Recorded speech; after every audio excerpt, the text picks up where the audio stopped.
నూలులో శతాబ్దాల గౌరవం, పట్టు పరంపరకు ప్రతీక, సంప్రదాయానికి శాశ్వత చిరునామా సఖీ. సామాన్యుల జీవితాల్లో రేపటి నుండి ఒక కొత్త అధ్యాయం మొదలు కాబోతోంది. మార్చి 1, 2026 ఈ తేదీ నుండి మన ఆర్థిక లావాదేవీలు, డిజిటల్ భద్రత మరియు ప్రయాణ సౌకర్యాల్లో పెను మార్పులు రాబోతున్నాయని చెప్పుకోవచ్చు. ప్రభుత్వం మరియు సంబంధిత సంస్థలు విధించిన కొత్త నిబంధనల వల్ల కొన్ని చోట్ల ఊరట లభిస్తే మరికొన్ని చోట్ల మనం మరింత అప్రమత్తంగా ఉండాల్సిన అవసరం ఉంది. ఇక్కడ ముఖ్యంగా వాట్సాప్ వాడేవారు, బ్యాంకు ఖాతాదారులు తప్పనిసరిగా తెలుసుకోవాల్సిన ఆ కీలక అంశాలేంటి, మారుతున్న రూల్స్ ఏంటో ఇప్పుడు మనం ఒకసారి చూద్దాం.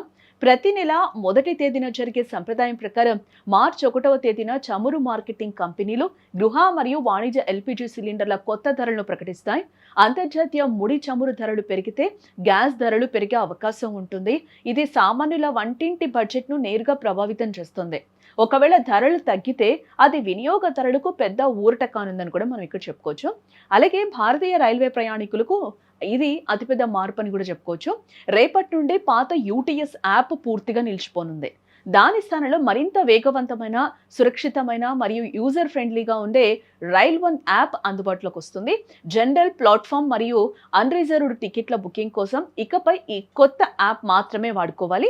ఈ యాప్ ద్వారా టికెట్లు బుక్ చేసుకునేటప్పుడు ప్రయాణికులకు గణనీయమైన తగ్గింపులు లభించే అవకాశం కూడా కనిపిస్తుంది.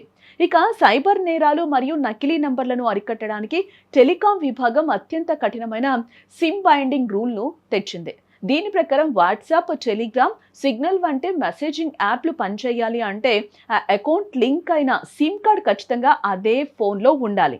ఏ నిబంధనల అమలుకు ఇచ్చిన గడువు ఫిబ్రవరి 28తో ముగిసిపోతుంది. కాబట్టి రేపటి నుండి సిమ్ లేని ఫోన్లలో ఈ యాప్స్ పనిచేయవన్నమాట.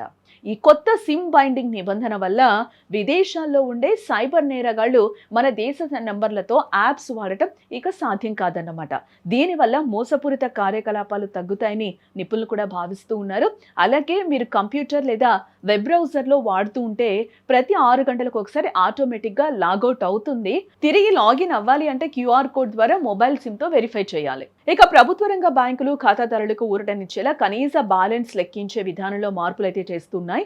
గతంలో ఏదైనా ఒక రోజు బ్యాలెన్స్ తగ్గితే వెంటనే జరిమానా విధించేవారు. బట్ మార్చి 1 నుండి సగటు నెలవారీ బ్యాలెన్స్ లేదా మొత్తం నెల సగటు ఆధారంగా జరిమానా నిర్ణయించబడుతుంది. అంటే నెలలో కొన్ని రోజుల బ్యాలెన్స్ తక్కువగా ఉన్నా మిగిలిన రోజుల్లో ఎక్కువ నగదు ఉంచి సగటున మెయింటైన్ చేస్తే జరిమానాలను నివారించవచ్చని కూడా తెలుస్తుంది. అలాగే ఇతర ఆర్థిక పరమైన గడువులు కూడా మార్చి నెలలో కీలకంగా మారనున్నాయి. కాబట్టి పెండింగ్ పనులు త్వరగా ముగించుకోవడం మేలు. సో చూసారుగా, ఈ మార్పులన్నీ మన దైనందిన జీవితంపై ప్రత్యక్ష ప్రభావం చూపుతాయి. ముఖ్యంగా మీ రైల్వే టికెట్ బుకింగ్ లేదా వాట్సాప్ వాడకంలో ఇబ్బందులు కలగకుండా ముందే సిద్ధంగా ఉండండి.